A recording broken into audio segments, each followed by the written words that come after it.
do it. Okay, so we're live. Welcome back to the Magic Minds podcast. You're watching and listening to the Liberty's #1 podcast, stories that have the power to inspire. And on the show today, I have an inspirational gentleman called Baz Costello. Baz, what's the crack? How are you, Matt? Great to be here. Great to have you. Yeah. We've been flirting with each other the last, I don't know, about a year. On, off. Yeah, couldn't get the dates together. Things happen, but yeah, great to be here. It's deadly. This is the first time I'm here in 90 Mead Street. It's my first interview in my new office. Got new lavalier mics. I'm pulling out all the stops, Baz, for you. Yeah, I feel very special. Yeah, you are special. Yeah, no, brilliant. Deadly to have you here. Guys, I've asked Barry to come on the show. Is it all right if I call you Baz? You can call me Baz, yeah, that's how I'd be known, yeah. Yeah. Right, so we call him Baz. I've asked Baz to come on. Baz is a mindfulness meditation practitioner, teacher, facilitator. He's also a sports mindset consultant. Yep. Any other skills that I missed out on there? Therapist as well, Therapist. specialising in addiction. I'm going to be fixed. Are you going to fix me, Baz, are you? I don't think so, no. I'm going to be cured after this. Dad, son, brother, uncle, all them things, Yeah. They're all your titles. All my titles that I have, yeah. So tell us a little bit about the work that you do. We'll meander through this. Okay. Yeah, so I suppose where do I work or where do I begin? What do you do, yeah? What do I do? It's a good question. I often ask myself that, and I often get stuck as well in I don't know what I'm going to do when I grow up kind of idea. I suppose in the main, I work within mental health, kind of way, and if my role was, if I was to be one specific way, is trying to help people who may be struggling or in crisis to try and help them to develop different ways of being in the world, maybe different understanding in the world. So, on a day-to-day basis, my work is, I work primarily as a therapist. We have our own company, myself and Jen, my wife, is a psychotherapist. So we have Bowen Day counselling psychotherapy where we do a lot of one-to-one work. And then other pieces within that, I deliver mindfulness, 8-week mindfulness courses in Oasis Counselling, which I also do a bit of counselling for them as well. And that's in the community. It's a lovely, lovely group that we run down there. One of the gifts of it's free of charge, which is fantastic. People just have to give a donation when they come along. It's quite an eclectic group as well. Is that state funded? It's funded by many different avenues, but there is a state funding there. Do you know, it provides service to people. Yeah, like so the organisation itself, it's a free counselling service. Great. The only ask for anybody coming to the service is that they give a donation for the work that's been done. But money is never an obstacle. Do you know the way? Like it's fantastic, and it's right in the heart of the North Inner City. Right. And we run then the mindfulness courses 2 or 3 times a year, and it's open to everybody. Do you know the way? And then another piece of work I do. So I work in the prison as well, delivering mindfulness programs. We go in and we do. It's supposed to be an 8-week program, but given the structures and everything that happens, it's generally a 10-week program. Okay. But it's very much based on the training I would have done in mindfulness around mindfulness-based stress reduction. So it's always underpinned. That's the program I run. Okay. It may not run exactly the way it would run in the community. Do you know the way? Yeah, of course. Set in settings. And there's so many different, different cogs in the wheel to try and get something running in there. But we've been going into the prisons for just a good 2 years now. So I was in the Docus, we done 2. I was out in Wheatfield, in Mountjoy at the moment. I'll be in Mountjoy in the morning. And I love it. You know what I mean? I really enjoy all the work, enjoy that aspect of the work. And then, from a young man all the way through, I've been hugely I love a sport. Any type of sport. I'm one of those people that sit down and I'll just watch anything. Very competitive by nature. Mindfulness has helped me really well around that. But I suppose, we probably talk about it in a while, but I probably gave up playing a little bit when it was too early. A few things that happened. When I look back, kind of tried to go back when I was a little bit older. It's very hard to go back when you're 31 years of age. Young fellas and all that sort of stuff. And that was fine, but I found my way with it. I went playing 5-a-side soccer and 7-a-side, and then got very involved through my eldest daughter into the world of GAA. And I was kind of one of those dads who stood on the sideline and you stand there long enough, you might get asked to do a job. Of course, And I was asked, would I give a hand? was loads of kids when the lad was doing it on his own, and I started there with it, you know what I mean, and just a really love of kind of coaching and helping and developing, and yeah, a drive and a passion. The sport, that's where it went into, was the coaching side of things, and then the last few years we're having the kind of the real curiosity in mindfulness, the curiosity in psychology, and being around people in sport, and then also looking at kind of the elite level, and does that psychology around kind of how does it work, or what is it that you may be able to help people with, you know, because we're all human at the end of the day. It doesn't matter where you are.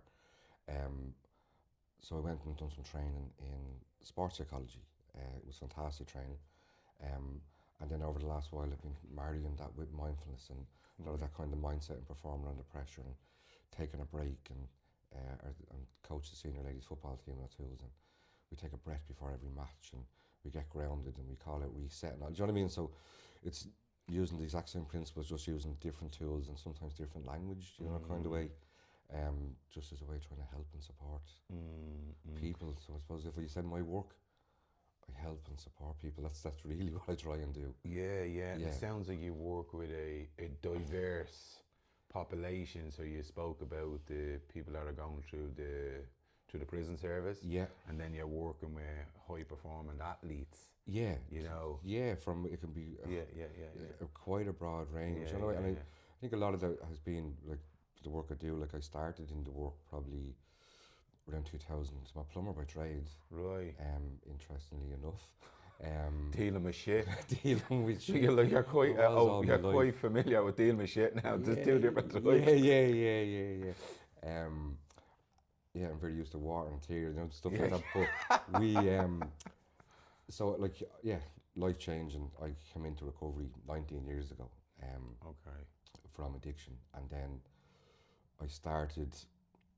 I had a huge interest, and we spoke a little bit before we started, but like some of the stuff that happened for me in treatment, and then meeting people afterwards. Do you know, the kind of way it was kind of profound. What, when you say meeting people and happen after, what do you mean by that? So I suppose when I was in addiction, coming to the tail end of my addiction, so I probably when I go back over the years and someone, so I was that type of person when I had a first drink, I loved it. Right. Really loved it.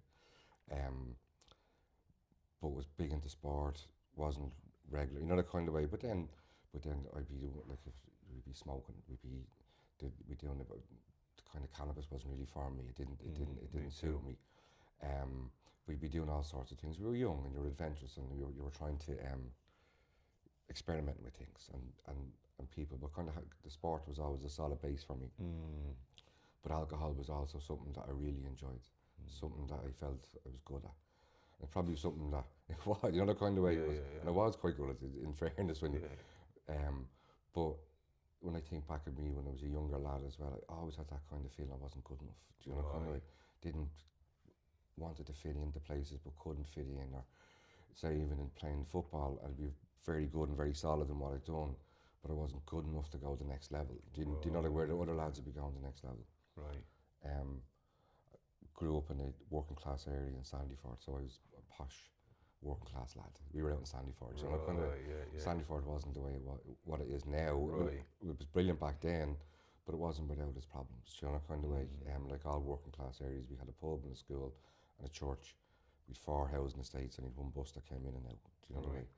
A lot of really good stuff. Great community, but a lot of social problems were happening over the years as well. So there was a lot of stuff going on, but it's always kind of, I felt, trying to find my way and trying to find my place. And then there was a couple of things happened around when I was around 18, 19. One was, and you always would have had the police around our area, you know, that kind of way. I was arrested when I was 19, coming out of a nightclub. And I was arrested at the beginning for, I think if I can remember, because it was for wrecking trees. So that's what the start. Okay. And by the time we went to the police station, left the police station, we'd been charged with smashing up some fella's car. Okay. What the hell's going on here? Didn't do it, had nothing to do with it. Ended up going to the courts, which was bizarre. And the court, we were supposed to, in the court, you're meant to be asked what way you plead and all that sort of stuff. Judge took a grievance against our solicitor and said, I'm hearing the case now, I don't care what's been said. Okay. And this was 12 o'clock in the day, and by 10 past 12, I was remanded into custody with a friend of mine, and if we didn't have £2,000 Jesus. up by a certain period of time, we were being remanded into Mountjoy for a month. And one of the lads from my area had come out of Mountjoy, he was in the cell, so you don't pay that money. Like, he knew the system, I didn't know the system. Yeah. He went and paid the money, but as soon as you paid the money, it was like he admitted you were guilty. Right. Ended up getting convicted, got a probation act, paid the money, and then went from that. Then went to I was gone for the probation, and I wasn't turning up, but I went in, and I can't remember his name, but he was brilliant. But I think he knew by the way I was speaking, I didn't do this. You know, and he started questions about, like, you could ask your solicitor to do this, you could ask your solicitor to do that. So we went and we done that. We ended up going to Court of Appeal, and then we kind of won the case, but we didn't. So the conviction was dropped, thankfully. Okay. And it's amazing, there's so many people out there that have this type of experience as well, from the area you're from, you know, kind of way. And then, would you think guilty by association? I was guilty. I think, like, a part of it, I do feel, and not going to get anyone in trouble, but we were set up in a way, you know, kind of way, and it was where we were from as well. Exactly.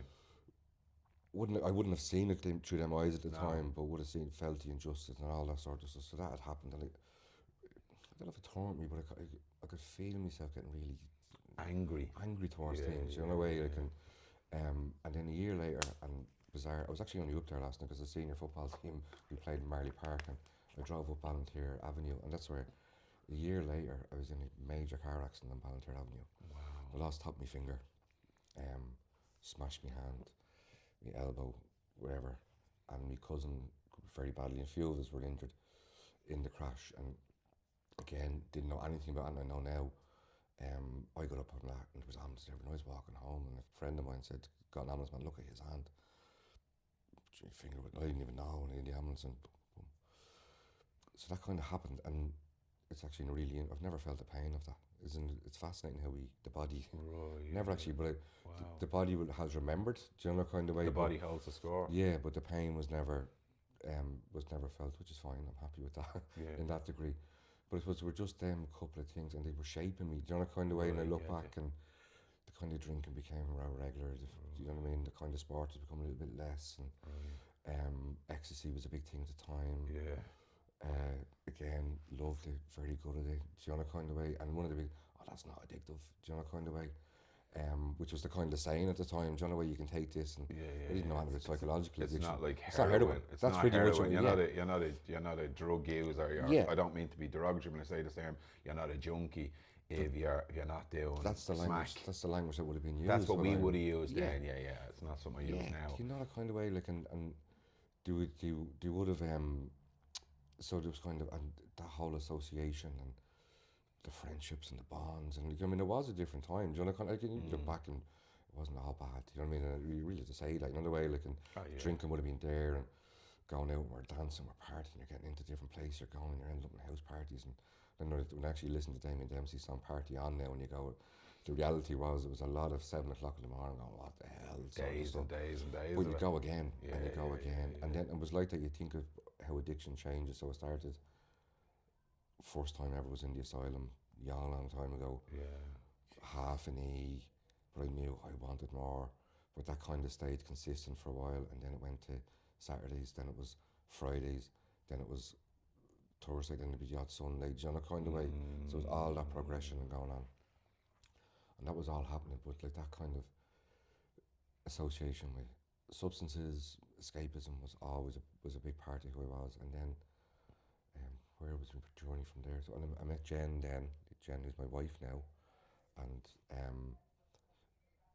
Jen became pregnant with our eldest daughter, and she kind of put a stop to, not she didn't put a stop to it, so I mean, but did have a child, said, like, you can't be going out taking E's and doing drugs and doing stuff like that. And I was kind of ready as well, you know what I mean? There was a part of it, and so that had stopped, but the drinking always stayed. So drinking was always there, you know, that kind of way. And you needed that crutch. And when I look back, my drinking, like, it would be Friday, Saturday, Sunday, but it was like during the week, you'd be kind of look, you know, and there was an opportunity to drink, I'd be drinking, do you know, the kind of way. And then my drinking was at a stage where I didn't know whether I'd be getting drunk or not, do you know, the kind of way. I'd promised myself I'd have 3 pints, and I'd end up having 10, and all that, and it was able to normalise it. And then I was out on it was a work event, really interesting, and I went, the lads, there was some presentation, but we were drinking at 10, half 10 in the morning, and I knew I'm not going to last this, no way. And I knew one of the lads had cocaine, went and done a couple of lines, and that was me for the day. Brand new, I was in the party, I was up, and it was like master plan. Do you know, the kind of way it had happened. And then I had it sussed, and I would only ever do it when I was drinking or going out on big nights. Unfortunately, the addictive way I was, or how I had taken hold of me, was within a few weeks I was gone. And it was regular, consistent, lying, cheating, trying to get me head around things, you know, that kind of way. I just, yeah, and I just went into this really, I suppose when I think back, this really dark, kind of lonely space. You know, when you talk about, people talk about drug addiction and drugs and you're high and all that, you know, I mean, it wasn't about that anymore. And I couldn't stop doing what I was doing. I wanted to stop doing what I was doing. I was afraid to stop doing what I was doing. If I told anybody, I'd be left on me. It was such a really hard place to be. And I often say, like, I didn't know whether it was going mad in my head. Of course. And I was. Do you know, kind of way? I didn't know whether it was going bad. Which I was, because I was hurting the people around me, because there was always that core part of me, and sometimes it might be a part of the work, that I loved me family and my kids, do you know, that kind of way. I just couldn't understand what I was doing, do you know, the way. So I ended up, I was 31 maybe, and I ended up with my mum and dad's. Jenny had it all kind of, what Jen had taught, it all became bigger, do you know, that kind of way. And I, whatever inside me, so I just, well, it was actually me sister, you need to tell her the truth, told her the truth. And that was it, was out of the house, was back with my man and dad's. Interestingly enough, went over to my man and dad's, and I'm drinking cans, and I'm telling them how bad my life is and how bad everybody else is in my life, as we do, you know, that kind of way. And that was knowing that you were creating it all yourself. Yeah, but that was the frame of reference I was in. Yeah, and then went to me, and then the next morning, in fairness, Jen came over and said to me, there's a choice here, you either go and you get help, or you continue on doing what you're doing. If you continue on doing what you're doing, that's your choice. If you go and get help, I'll be beside you. I feel quite emotional saying that, you know, the kind of way, because it was a massive moment. Beautiful.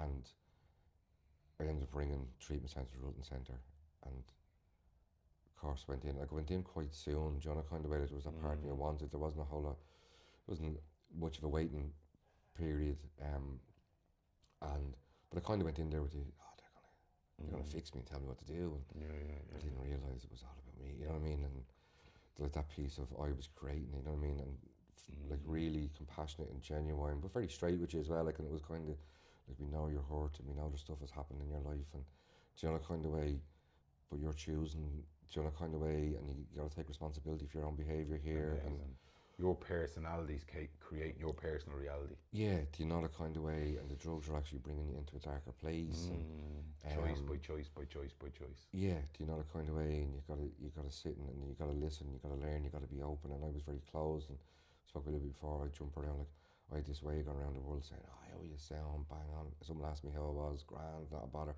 And I just dodged, and 3 weeks into the treatment, the counsellor pulled me and said, what are you doing? Do you know, kind of way? No one knows you. Yeah. And I was deeply affected. Like, how could you say that about me? I'm such a nice guy. I'm helping everybody.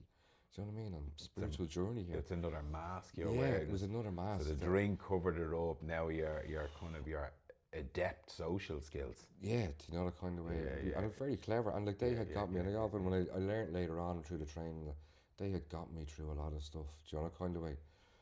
But were they really helping me now? Do you know, the kind of way? And could I begin to let them down? And in there, I began to let them down, and there was a number of things happening in treatment. One was, there was that moment with the counsellor, and I got like the anger that came up, and it was like that I was holding it all towards the counsellor. It wasn't towards him, it was just life and not being seen or understood. And that all, and it was just to be able to release that. And I said here, it felt like I spoke for hours, and hours, and it was actually about 30 minutes. But like my body was cracking. I was like, and that Quite was cathartic. a significant moment of change. Right. That was it. Now stuff comes back, you know what I mean? Of course, But it was a free, and it was like being relief. seen. It was relief, and it was like it's okay to be a Barry. You're all right here. You're all right. You felt safe. Felt safe. There was another moment with our eldest Shannon. Shannon would have been 7 around it at the time. And again, like that, we kind of went through the whole of it. We won't tell her aunt, and our dad's off working in Kerry or Cork or something, and we'll go and visit. But she was clever enough to know that she was only going down the M50. Do you know, that kind of way to this house, and where are all these people in the house? And but the way Jen explained it to her was that, and Neve was too young to, at the time, she's only a baby, but the way Jen explained it to her was that Dad was in getting help, learning how to love us again. Wow. And I feel that, man. I feel that in my chest. Yeah, and Shauna connected, and I connected, and we all connected. And I think that was a moment for me of realisation that this wasn't just about me. Do you know, kind of way that my life involved other people. And this is what pain, trauma, hurt, we become so selfish. Yeah. And it's learning to become selfless. Yeah. Yeah. Because we get so fixated on our pain, our hurt, and our childhood trauma. And I'm not looking at discounting anyone's trauma. Yeah. But it does teach you to be very selfish. Brings us in here. Yeah. And, yeah. And I think and I didn't know I was going there. Do you know, because I still thought, should I turn up and I do this? Pain body. I was working and I was doing this and I was paying the wages and it's like I wasn't. And it was like one thing I didn't know before. I didn't know anything about recovery. I would have heard it, you know what I mean? But I wasn't in the circles of like going to an AA meeting or an NA meeting, like there were all these crazy people way out there somewhere. So I wouldn't have known any of this. So to get an insight, to sit in a room with other people and go, wow, he's talking the same story I am. Not me, but you know what I mean? And we're all going through this stuff. So I thought I was the only person in the world that was suffering. Yeah, same as myself. And then there was another moment in treatment where Jen brought me up. It was a Tuesday, and I'd asked her to bring up cigarettes, and she brought me up 40 cigarettes. And I kind of told her, I said, how are they going to last me for the day? Do you know, kind of way, like, again, that self-centered, not thinking about her and she's having to leave and go to work and do all this sort of stuff. Wow. It was about me and my cigarettes, kind of. I know you have an addiction, I know you have a pain. Yeah, and I need to, how am I going to get through till I see you on Saturday? Self-righteousness. Yeah, beautiful. But there was a moment where I seen it, which was for the first time I noticed it within myself. Named it in the group, but Jen wrote me a letter just stating that she can't keep going on, do you know, kind of way. You got to change. So there was all of them moments that Pivotal moments that just opened me up to maybe there's something different, do you know, kind of way. And then coming out of there and then going into aftercare and doing aftercare for the guts of a year and a half. Getting to meet people at the time I would have attended meetings and fellowship and all that, and getting to know really good people and having people in your corner and people having your back, and you know, kind of way, and you could kind of talk about stuff where I could never talk about any of this stuff before, do you know, kind of way. And that was all that kind of inspired me then towards what would it be like, you know what I mean, to study, you know what I mean, and to go on and do some work. And because even when I was plumbing, a really good friend of mine who I plumb with, like, and he used to always say to me, like, it wasn't like, you're too clever to be doing this, do you know, kind of way. And he wasn't, but he was kind of saying, like, he was quite smart, you know, kind of way, and that kind of intelligence. And there was a part of me when I thought, maybe I could go and do something different. Maybe there is an opportunity for me to go and do something. Maybe you are good enough. Maybe I am good enough, do you know, kind of way. Yeah. And so I went and done in the initial done a degree in applied addiction studies and addiction counselling, and it's interesting how we frame, you know, 12 Step the Dog, or even talk about mindfulness. I mean, everyone needs a bit of mindfulness, and maybe they do, maybe they don't, you know, kind of way. But at that time, we're going, total abstinence is the only way, and this is, you know, kind of way, and we get everyone off the drugs. But never on my radar. I ended up going working through one of the lecturers in college, really interesting, and became really good friends with him, Gary. And I ended up working doing a placement in a project in town called the Sale Project, which is it's on Amy Street. It's for women and children. The only community project, might be more now, but time is the only project. Harm reduction, and then doing a placement in there, and I kind of opened my eyes up to life in the inner city. And then the reason the Jill's job became available, I was asked to interview and ended up getting the job. And interesting, went from being a cocaine user to becoming a cocaine worker. So my title was a cocaine worker in there. So my funding was, and at the time it was around CBT, do you know, kind of a CBT intervention because cocaine, there was a cocaine epidemic in the inner city at the time. And so we had all the services in place of how do we help people with heroin, but we've a whole lot of people coming in with cocaine, do you know, kind of way. So Sale got funding and created a program called Reduce to Use. But behind all that, it was such an eye-opener for me to go in and work in that service. Why is that? Because it gave me probably, I don't know if it was a real or true understanding, but a much deeper understanding of life and the challenges that people have to face, do you know, kind of way. And also how we can have great ideals and ideas about how people should be and what looks good, how society shapes the world, do you know, kind of way. And what do you think the underpinning thing is for people in addiction? What is the one thing you think that people struggle with the most? I've always believed that drink and drugs are not the problem and they're not the solution. They're just aids and soothes and soothers that people use. But if we can get to the core reason why people use, I think it's broad, do you know, kind of way, and it's hard. Like I think for me in a personal way, when I look back, a lot of it, alcohol and drugs, it became a relationship for me with them. There was something within each of them that I knew would help me feel maybe a little bit better or a little bit more. And so a lot of it was around connection. Do you know that kind of way? So the underpinning thing was the felt sense of I'm not connected. Not connected. I'm not good enough. Yeah. So the drink and drug just masked and covered it, and it became a nice way to survive. And then that emotional connection, revealing yourself to other people. Is it safe? Do you know that kind of way?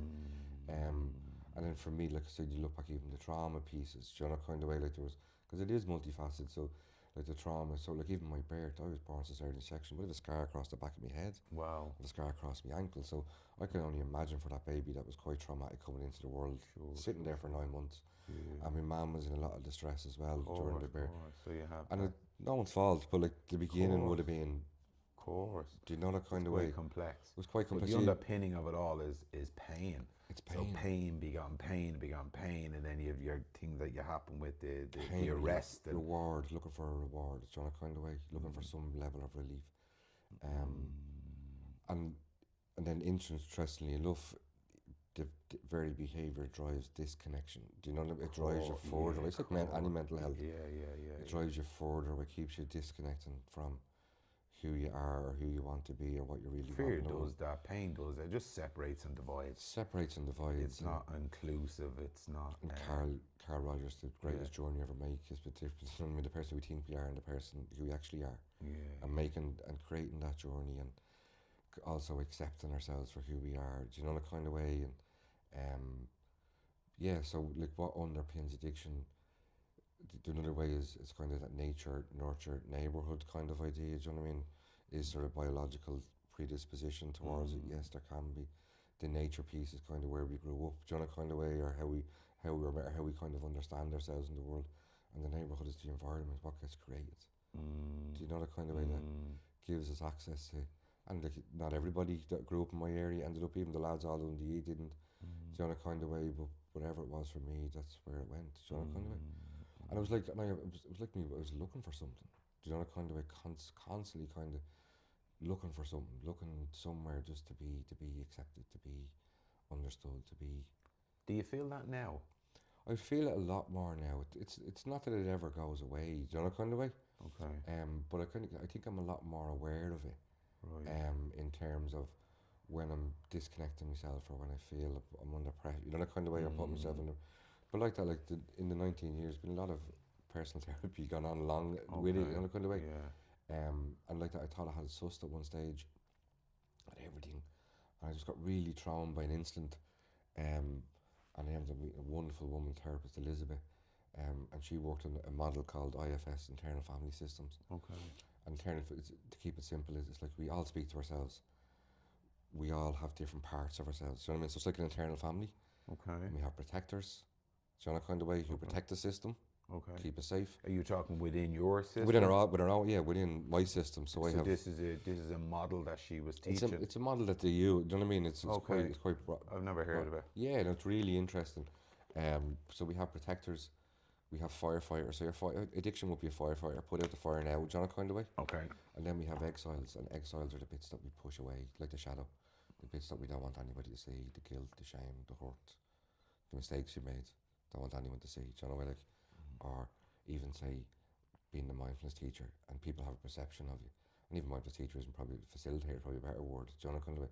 Not an expert, but people might have this perception of you. I just call it, I'm a practitioner. Yeah, you know, the kind of way. So I practice, and, Yeah, I've been lucky that I went on and studied. Do you know, kind of way. But so we try and hide sometimes them parts of it. Do you know, kind of way. So, say in the football, very competitive. Do you know what I mean, can lose it with the ref the odd time. Do you know what I mean? Have learned a lot, but I had to learn that myself. Do you know, kind of way. So it's an unwiring and an unfiring of all of those systems. All of those systems, but it's known that they're there. Yeah, you know, kind of way. Putting a light of consciousness on the unconscious. Yeah, and the gift of the internal system, I won't remember it all, but the gift of it is behind all of them parts that are doing their best and always have been doing their best. It's like the idea, the story of that kind of the golden Buddha, where we put all the layers of mud on top of ourselves. So they're all. Oh yeah, look, that's. Do you know that kind of way? And then when they took the mud off, it was the most golden, purest statue ever the Buddha ever made, because they were going to exile it, and we do that ourselves. So the protectors, and they're all trying to do their best. But I would find them, and I know I couldn't understand what you're saying, but they're for me at times they're inappropriate responses to the world. They're protectors, they're firefighters, all that. But they usually are going against something that's not as bad as we may perceive. Absolutely, they jump in. They're inappropriate. They're not an appropriate response. They're childlike responses. They might do, They might be coming out from a child place. Yeah, you know that kind but of they may have learned. needs. Yeah, and they've learned as a child that's how they. So and when one you say innocently and unconsciously. Yeah, so one of them, when it comes alive inside us, it's not that we're being childish. It's just maybe it's we're seeing the world through the eyes of an 8 or 9 year old. Yeah. So, but behind us, like the golden statues, we have this core part of us, our core self, who maybe got pushed to the side a little bit over the years. So we're beginning to access that core part again. That's our true self.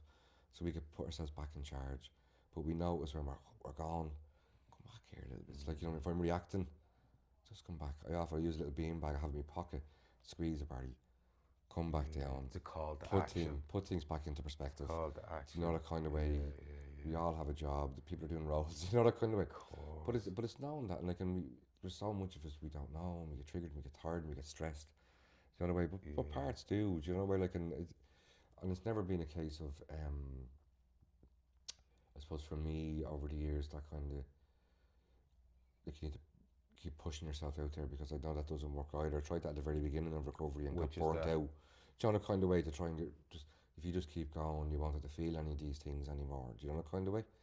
If you study and you work hard and you. No, but the more you know, the more you turn inside, and the more, like, that stuff is in there and it's been stored. You know, Vendebeck, the body holds a score. And when we start to go inside, that stuff that was buried, it has to come up to be let go. Yeah, and it has to be met in a way that's. Yeah. And more will, the kind of idea, more will be revealed. So, like, my journey, say, even for my own with therapy and doing the mindfulness work, and each of it has played a part, you know, kind of way. And then at that point, when I went back to Elizabeth, and I was there for 3 years with her, and it was like I had done my piece with treatment, you know, kind of way, and then I had done another piece with another counsellor, and then when Elizabeth, I was kind of a little bit more ready within myself, a little bit more grounded, you know, way, like, because like one of the key part, even from trauma recovery, like one of the key parts is the first part is seeking safety. Can you get your 2 feet back on the ground? So, and especially when we're talking about addiction, can we get our 2 feet back on the ground? Can we learn to be a little bit more present? Can we look at what you're talking about, them reactions that we're having that might be inappropriate, maybe not, they're not fitting the situation that's going on?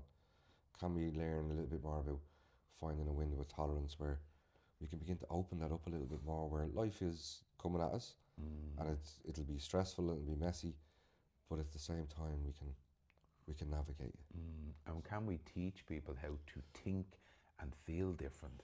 because a lot of people, when they grow up in an environment, whether it be from a challenging environment or in a challenging home, that they weren't taught how to think and feel. They believe every feeling, and they listen to every thought.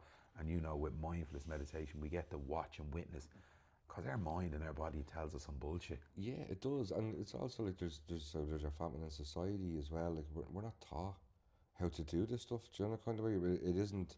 It's not in the curriculum in school. Do you know, kind of No. way? And it's one of the things we do in SAIL. When we wrote Reduce to Use, we wrote another program called Recover Me, which is about based on the kind of emotional intelligence concept. Do you know, way that?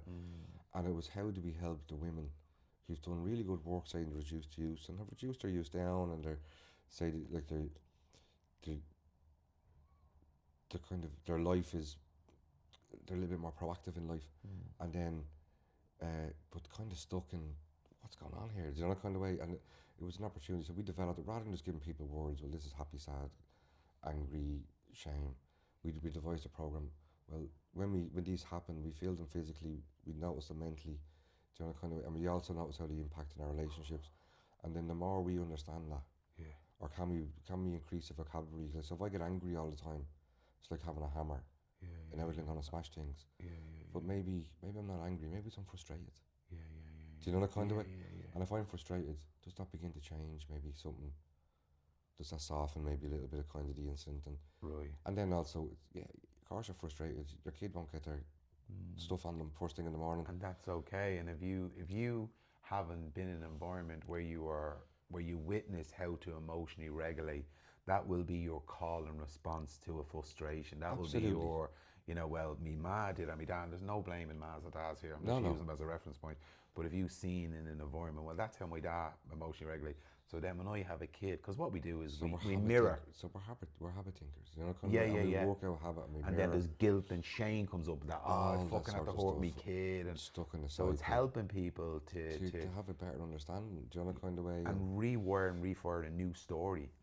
Teach Yeah. them how to do it differently in a Yeah. functional moment. Yeah, and we do that, and then also like I know you spoke about like, and then how do we sometimes create communities of people? Do you know that kind of way? Like, in one of the pieces, another piece that I was kind of very heavily involved in was the recovery walk, which happens in September in Ireland. Yeah.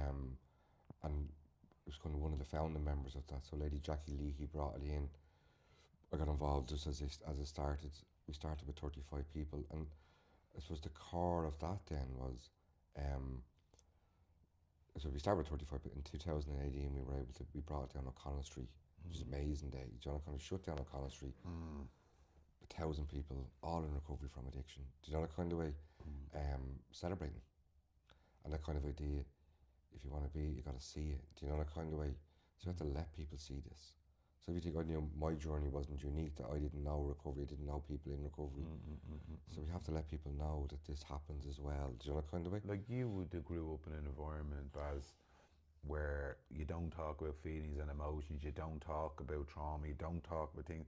When I went into counselling in 2010, when I sat down for first counsel and I started telling her everything, she was like, okay, yeah, that's, and I was like, have you heard people talk about this before? And she was like, yeah. I goes, what? I thought I was a lunatic. I thought no one thinks and feels like this. And Yeah, she you went, must be exhausted. she says, That's what you know me, and I go, no, it's quite common. yeah, and I was like, what? Yeah. No one spoke about it. Like my dad had cancer and for 13 years, and I only ever seen him cry once. Yeah. And once in my whole life. Yeah. Like emotional expression, tears, sad. It wasn't a done thing. Yeah, so you don't talk about something. You don't talk about it. Or you know there's something happening, but you're not fully sure. So as a young, you're picking this stuff up, and yeah, and you know, kind of way you're making it up in your 87% of communication is non-verbal. Yeah. And we sense it, but everyone's going, no, it's grand, everything's okay. I'm like, it's fucking not okay. But they're all telling us it's okay. And but I know not to jump topic, but I was actually only in a group yesterday and around listening, mindful communication, and how do we listen, and you know what I mean. And you get we hear, or do you know what I mean, we focus on what's being said, but we actually listen through our eyes, through our body, through our ears, it's through the senses. You know that kind of way. Of course. That's how we listen. So we're picking up, but then we just have to recognize, because where our reflex to try and fix something or shut it down, or maybe just let people talk. Most people don't want to be fixed. They just want to be heard. Yes. They just want to be understood a little bit more. And that can be people's uncomfortableness with it themselves. Yeah. Like this, help is the sunny side of control. I'll jump in and I help so Yeah, I don't and have to feel it. yeah, it can be, you know what I mean? And then like a little bit like, and we don't want to lose the people caring nature. We Yeah, don't want to yeah, lose that. yeah, But it's just sometimes we can just take a pause, do you know, yeah. kind of way, and Just listen. just listen, do you know, kind of, and how we can like, and that's it. I suppose we'll probably be coming back to even to the walk and being that and getting that kind of up and running and but that was creating a community, do you know, kind of way. But one was celebrating because like, there was a part of me, I'm not the only person, but also the kind of for me in the early days, the kind of recovery felt quite shameful as well. Like you don't, so your family know and people around you know, but you don't say it to anybody. Do you know, kind of way? Society, so you didn't overly name it. And kind of okay, yeah, but maybe it doesn't have to be like that. Do you know that kind of way? And that kind of idea that there's too many people in Ireland. For me, like one of the slogans you had at the beginning, for their voices not to be heard. And it was never about force, oh, you all have to go out and talk, but it was, if you'd like to come and celebrate the day, if you were interested in letting people know that you're in recovery, if you want to try and help challenge the stigma that society and the government and everything that has been imposed on addiction, what would it be like to come and join us, do you know, kind of way? And we started very small, and it's grown now to be the biggest event in Ireland around recovery, and it's fantastic, do you know, kind of way to see that kind of to see the growth. But even in that, like one of the things was that even the learning that there's many pathways into recovery. There's not just one, do you know what I mean? And that's a full stop. People can take different routes in different ways, and you know, and I learned like when you're working in the north inner city that yeah, total absence is a wonderful way, but for some people in there, the environment and the conditions might not lean to that just yet. Do you know the kind of way? It's not Okay. saying that it's not off the cards for them, Yeah, yeah, okay. but they were maybe they were being supported. They were taking prescribed medication. They were turning up into the project every day. They were developing themselves personally. They were creating connections with their family. Is that not recovery? It's them doing their best. It's them doing their best. Do you know It's kind of way? them doing their best. But yeah, but it's also recovery. Do you know kind of way? It's just a different way. So it's really important when we're talking about that stuff. Do you know kind of way? That there's loads of different pathways that give people that opportunity to come in and find their path. Do you know what I mean? So that so there was a lot of so I've been involved quite a bit over the years. How do we help people to let go of the, let's say, the trauma, the pain, the hurt in this world? Because I felt myself, I became very identified as my pain, my hurt, my history, and I felt while I was holding hands with my past, I wasn't creating a future. All I ever talked about was my childhood trauma and the pain and the anxiety. And what we think influences how we feel, and how we feel influences how we think. How do we help people to acknowledge it, and then when do we stop telling that story and we start telling the story of our future, inspiring people to do that? Yeah, like I think like one of the pieces I say of trauma recovery to see like one of the, and then we also have to look at how communities manage it. You know, that kind of way. Like, so I think in the world we've kind of modelled and put psychology on a lot of things, which is brilliant. Do you know, that kind of way, and we're very trauma informed, which has been a great way. So, I mean, always like some of these behaviours are presented aren't just because someone's a bad person.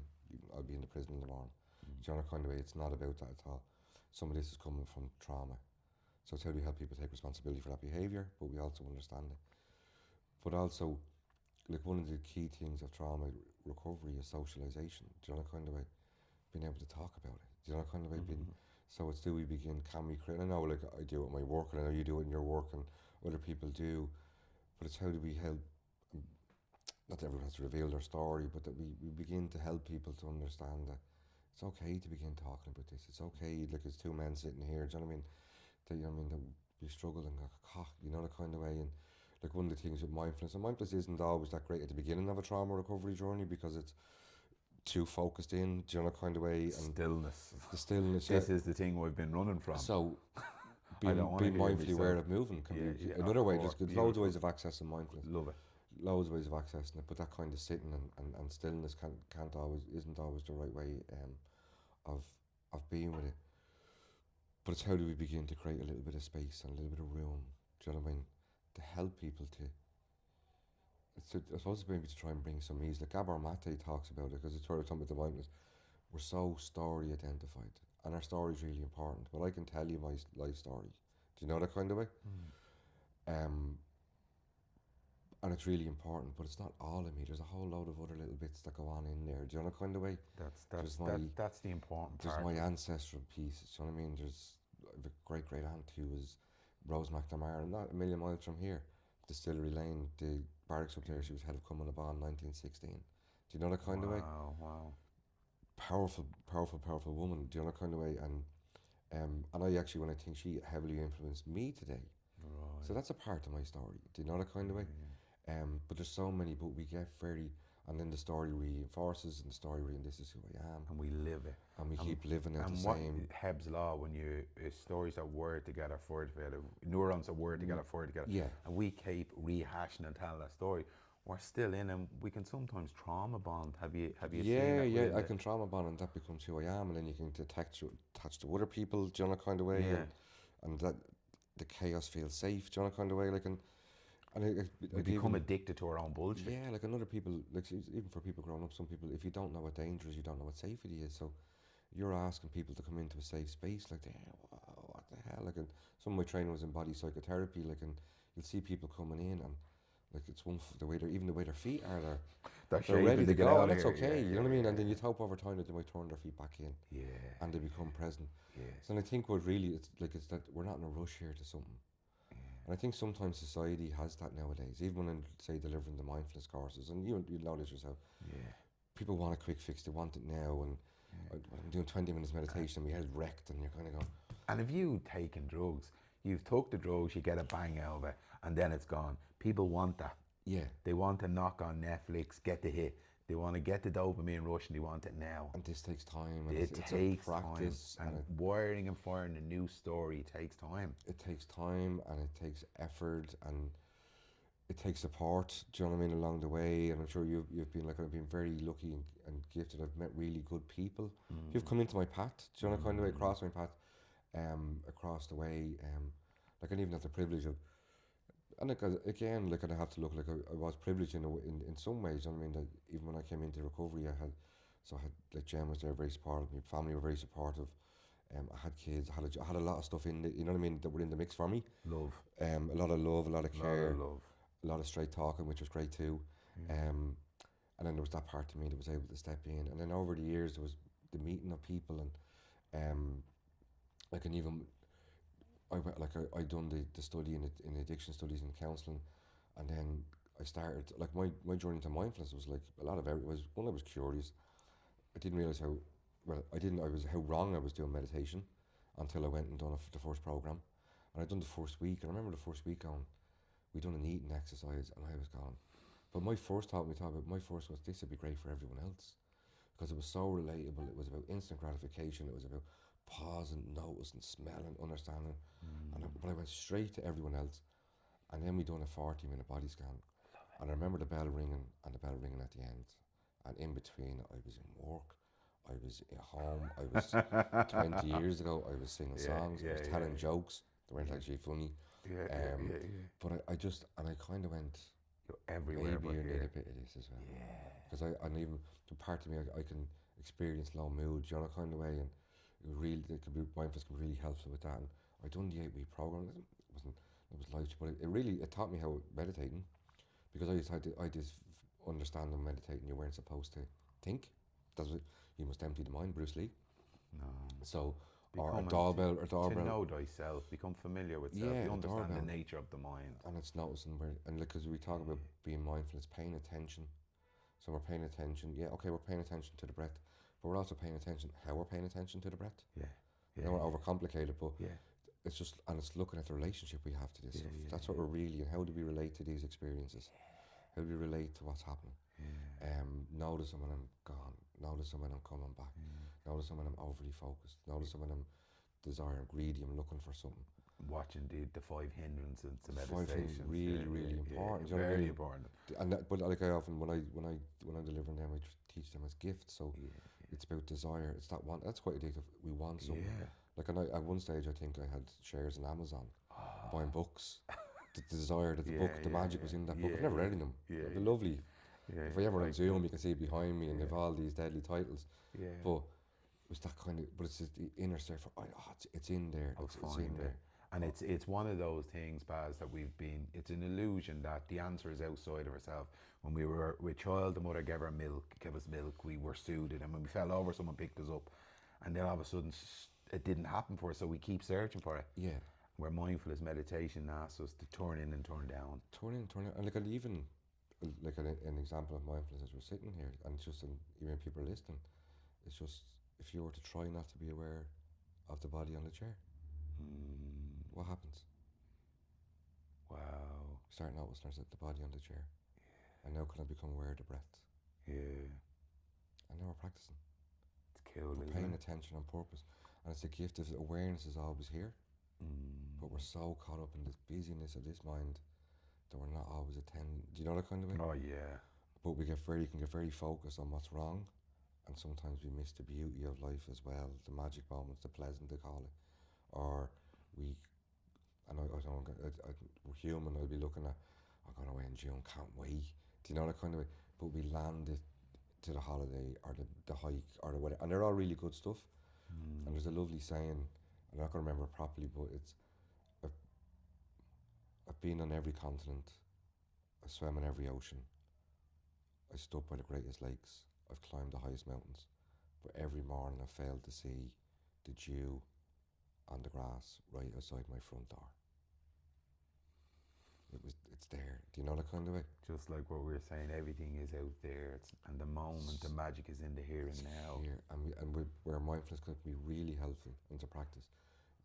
It's a slow, we gotta slow it down to see it. You know that kind of way, and we pause, we become self-aware, and then also, like, it's really important. Sometimes we self-understand, and we're acting like this because this, you know what I mean? Something's happening, or there's some relationship, or it's an old way, and then we have a choice, and it's, do you know, it's like, and then, not that we're going to fill the whole in with quotes, but the Viktor Frankl, between the stimulus and the response, there's a space, and the space there's a choice, and in our choice is our growth and our freedom. Yeah, and for me, it's only love or fear.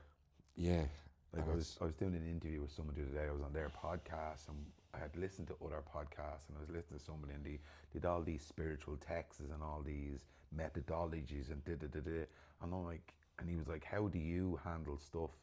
I says, when you go into Tesco or you go into Dunn's, you go into thing, that is your curriculum, that is your practice. Yeah. And you've only got two choices, and you'll have a gap between stimulus and response, and you get to choose love or fear. Yeah. When that man bangs into your trolley or says something smart or gets fresh with you, you don't need to pull out any spiritual text. Just be kind. Yeah. Just don't be a fucking prick. Yeah. You know, and that's what mindfulness, that's what meditation teaches. Look, I'm after getting fired up here. My trigger, my sensors are after going off. Yeah. The panic, the rage, and now I get to choose. Do I speak to that lady or that man through this, or do I be kind? Yeah, absolutely. There's loads of definitely, like, there's mindfulness, we're aware of our emotions, our body, and our mind, and how that's interacting with the world, you know, kind of way, and the environment that I'm in. And we can't be mindful all the time, do you know what I mean? It's not helpful to us, but we can begin to access a little bit more, do you know, kind of way, over time, and give ourselves the opportunity.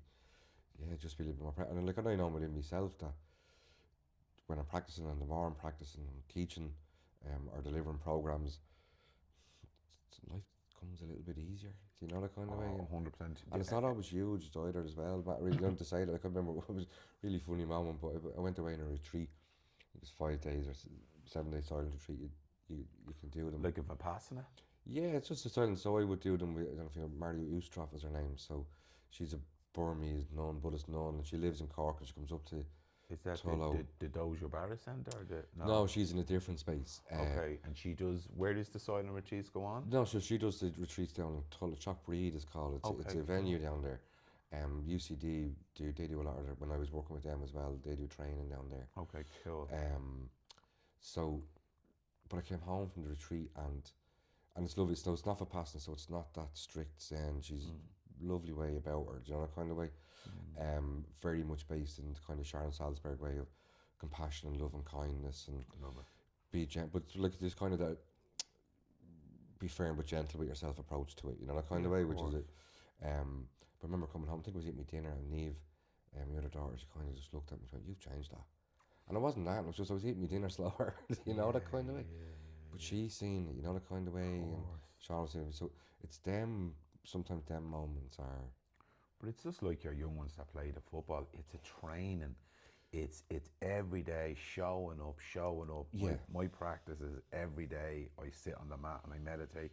But when I leave the house or when I open my eyes in the morning, I put my eyes closed at night, I'm on. I'm never off. It's a training for me. Yeah, and we are. Some days I drop the ball, and some days I don't. Like in the but I practice. We've 80,000 thoughts on any given day. Yeah, it's a yeah. good And day. most of them are recycled. Most of them are recycled from yesterday. Yeah. Do you know that kind of way? And but even like just because you remind me of something, does the old stuff come back? Even at the end when I done the masters in UCD, which was fascinating around mindfulness, it's just opened my mind up to so many different, like the Buddhist psychology, our like the modern day psychology. But remember, just at the very end, we were in a final retreat, and the head of it, Paul Dalton, was sitting beside me, and he says to me, he said, "Could I have a word with you in about 10 minutes or so?" He says, "I mean, go and get a cup of tea or whatever, so I'll meet you outside." And I went straight into, I didn't do it, I didn't say it. If I did, I didn't mean it. It was only a joke, Paul. Back to cricket, you know what I mean? Give us me search, you know, kind of way, you know what I mean? I'm patting him. I went outside, and he goes, "Just want to have a chat with you. Really enjoyed having you on the course over the last 2 years. We're bringing next year's cohort in, we already have it set up. We'd love if you'd come on board and work as part of the faculty." Wow. Working class plumber. Do you know that kind of way? I've had loads of them moments, but that was just, but it was also that a moment of that old stuff. It does come in us. Yeah, but the energy is stored in our energy centers. You know, they're archives of experiences. Yeah. And they try to dictate the show, but we get to call them out. And that's the power Yeah, of and we get mindfulness to and meditation. see them. Do you know that kind of way? See them, see and them not speak through them. Don't act through them, and don't horizontally put them onto our family. Yeah, and years I would have, or you'd run from that stuff, or you know, it's really helped, you know that kind of way. Yeah, and you get to call it out. Like when that thing comes up, and then all of a sudden you have the beautiful conversation with him, and then you go back to yourself and say, "That was bullshit, man. That was all about. Don't do it." Like, and it will come again. But it comes again. It does. And then you catch it and you say, "Yeah, you tried that fucking shot. You tried that yesterday, you fucker." And you meet it in a meditation bench. Do you know that kind of way? This is people think that like you sit down, you meditate, and you get Zen to the power of 10. It gives you an opportunity to witness all this stuff to come up, because it'll come up in the family, it'll come up in the Tesco's, it'll come up in a relationship, and you get to say no more. It's over. And even you talk about the 5 hindrances, they're also the 5 gifts. So we'll meet desire, wanting, we'll meet not wanting, we'll meet falling asleep, which will happen. We'll meet restlessness, so I just can't. Sloth and the poor. Yeah, we'll meet doubt. Indecision and doubt. Yeah. All of that in a practice, not all practices. Yeah. But we'll meet them in our life as well. And in the meditation, there's the opportunity to meet them, understand them, and maybe hold them in a different way, and maybe dissolve them, or see them for what they are. And you see how patronistic they are. Yeah. I didn't realise when I studied at the Buddhist Centre down in town, I didn't know that there was actually patrons. And I'm crazy about patrons. I'm always looking at neuro patrons within me and my systems and all. And then you see them go, okay, I've got something to work with here. Yeah. I can stop replaying this patron. Yeah, here we are. And I sit down and meditate, and all of a sudden I'm fantasising about this, and I'm fantasising about this. And I'm like, you're meant to be meditating. Yeah.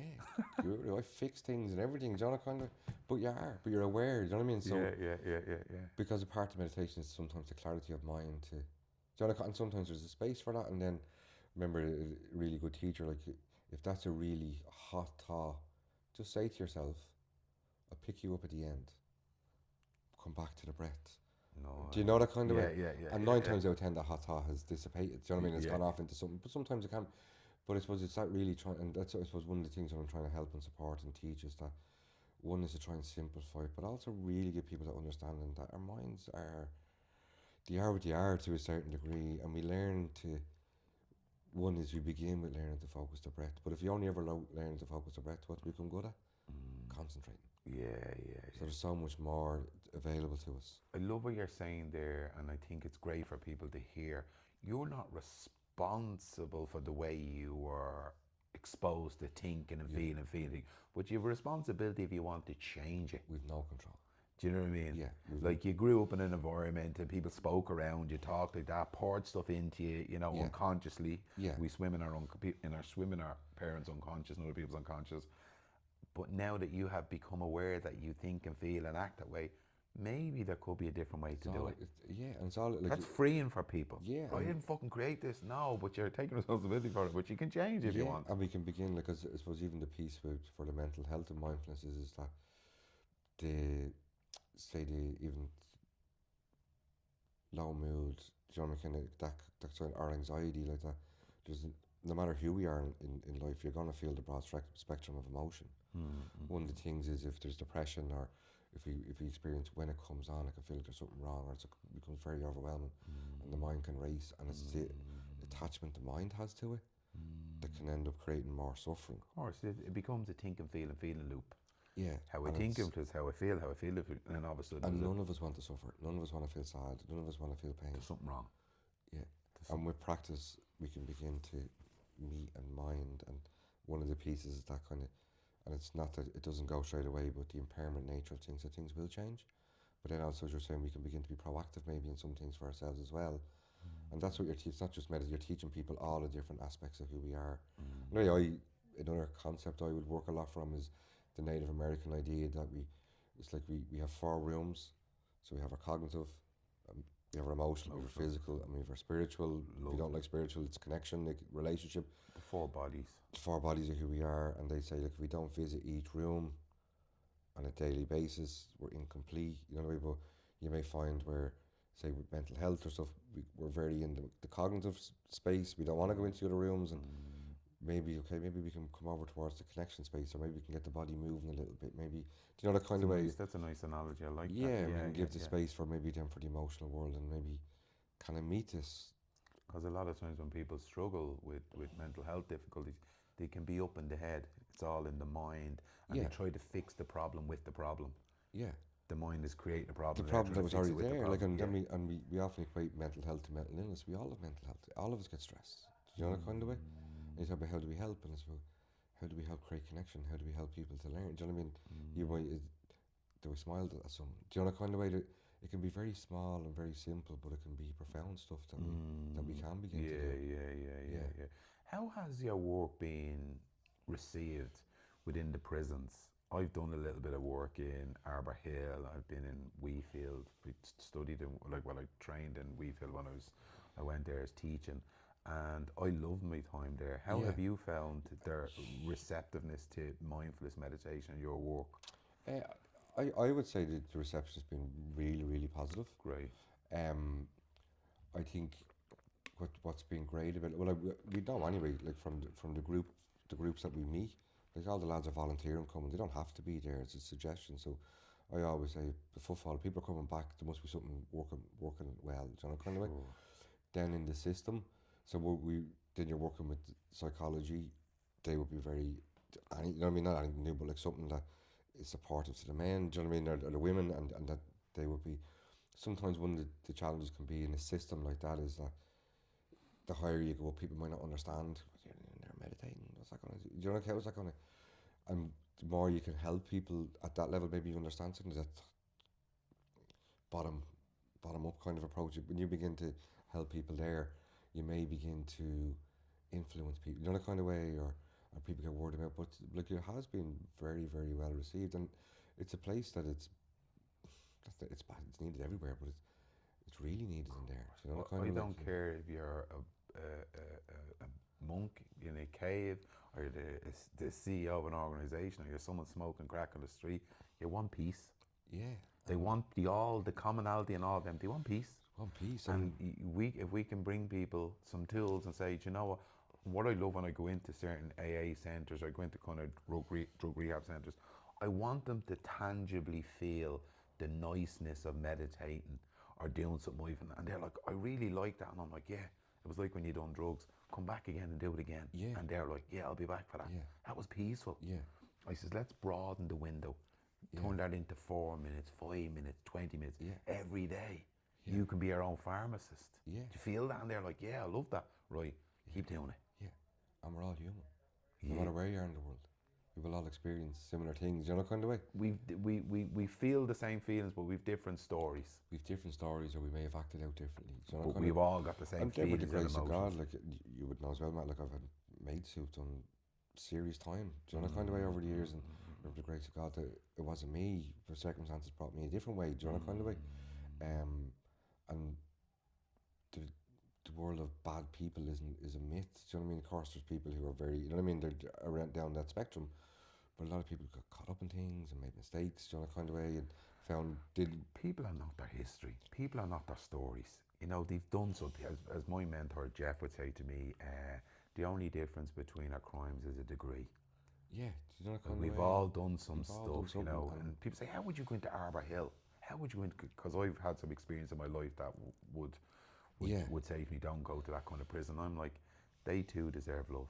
They too deserve kindness. yeah. You know, like I always remember John Lennon saying when he went Mount Joy, like when he was there, saying that like that society and the courts have cast their punishment. That's done. They're now serving their sentence. How do we help these people? How do we help these people? Help them, and then also help society as well. Do you know, kind of, Yeah, because of there is the whole course. revolving door. You know, kind of way. And, 1,000,000%. You know, if you put a drop in the ocean, you've contaminated. But if you have put a drop of peace into the world, you yeah, have contaminated the world with peace. And how yeah. could we create more peace How and could love in we the do it? world? And it's the power of bringing even the group, because there's so many facets of how what helps, but even the power of bringing a group of people together, sitting down, meditating and talking.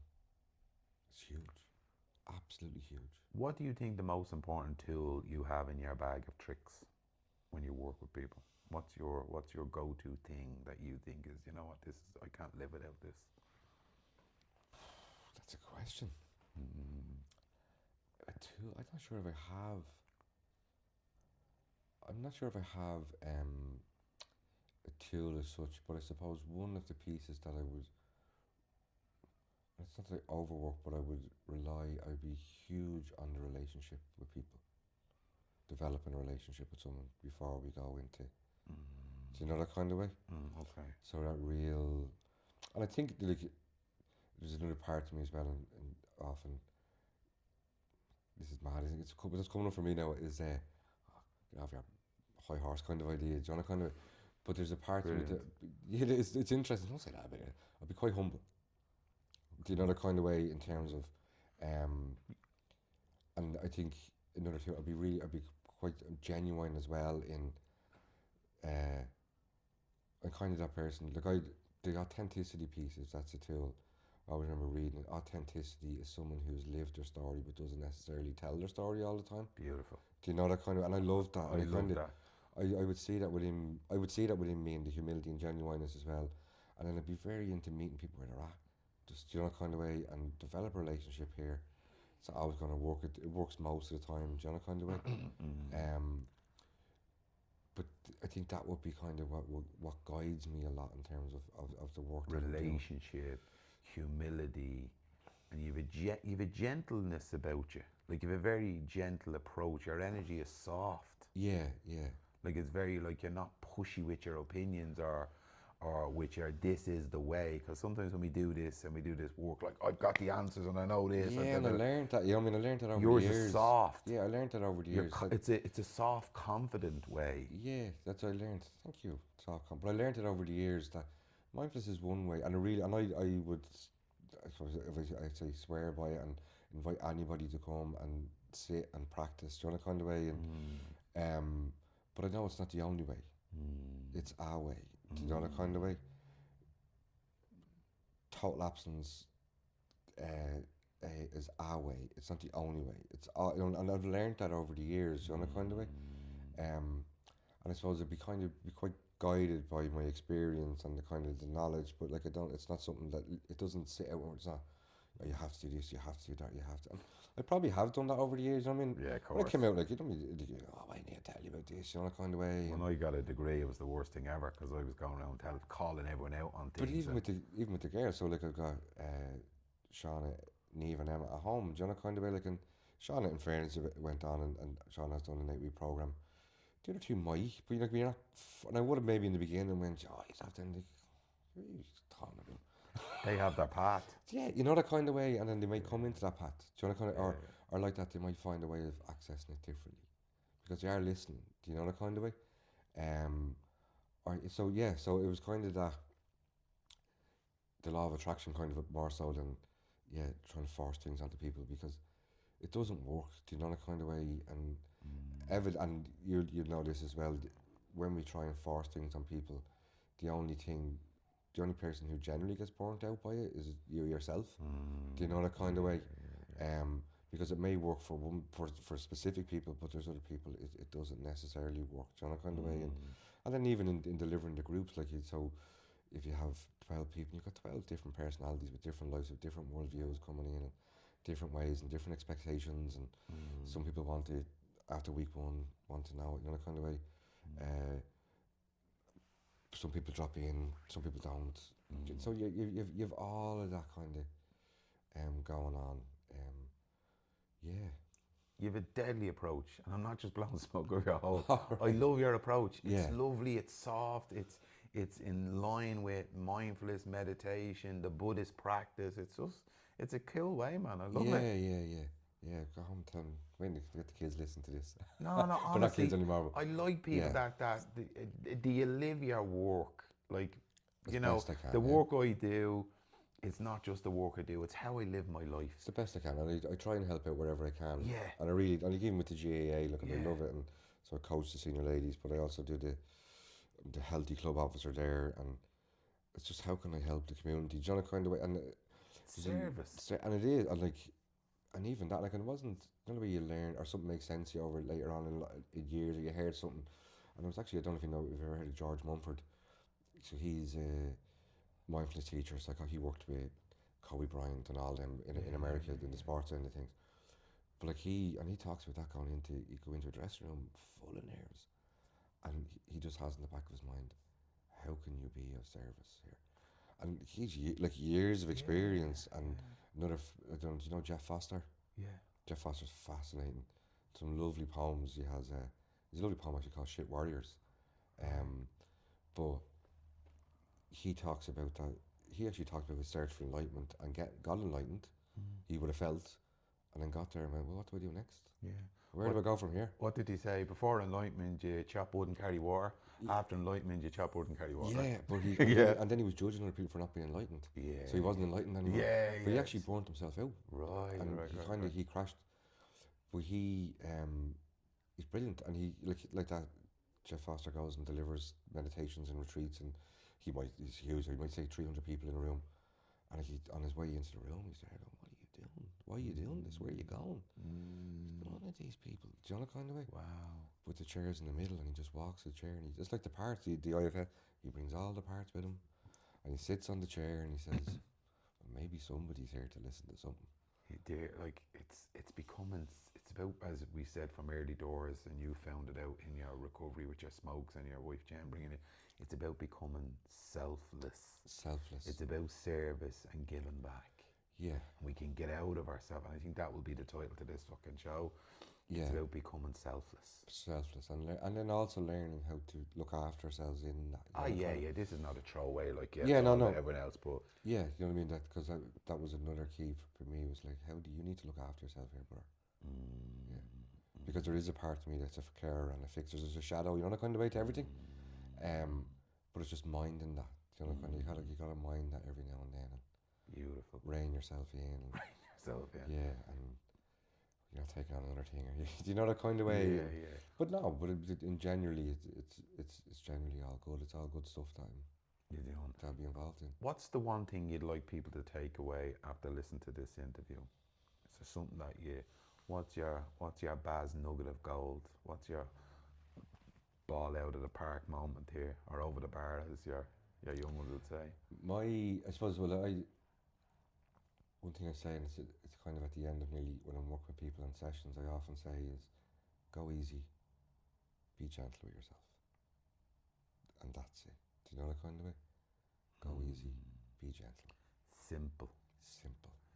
And that means go easy and gentle with your thinking and your feeling. It's not everything outside of yourself.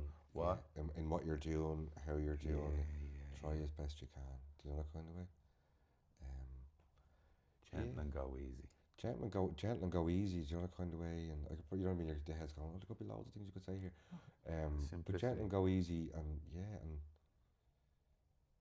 we all deserve. And even, I suppose, one thing probably, if there's a nugget and you know, a story of it like that, it's not, don't know necessarily it's about second chances, but there is most definitely opportunity for things to be different. Oh yeah. And there's people out there who are willing to help. You know? Yeah.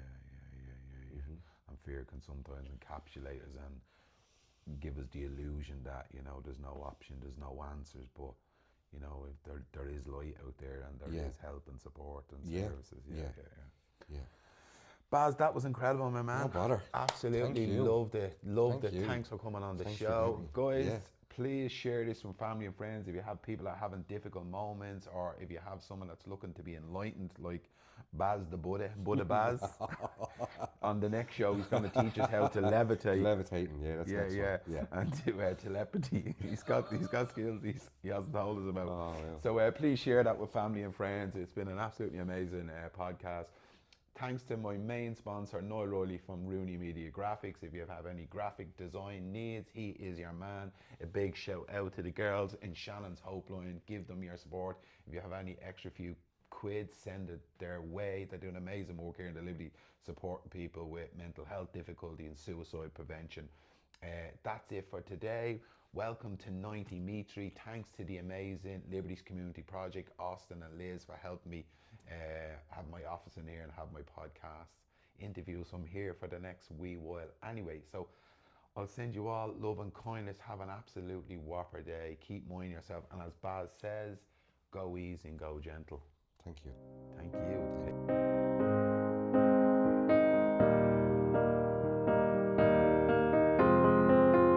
I will run, I will climb, I will soar.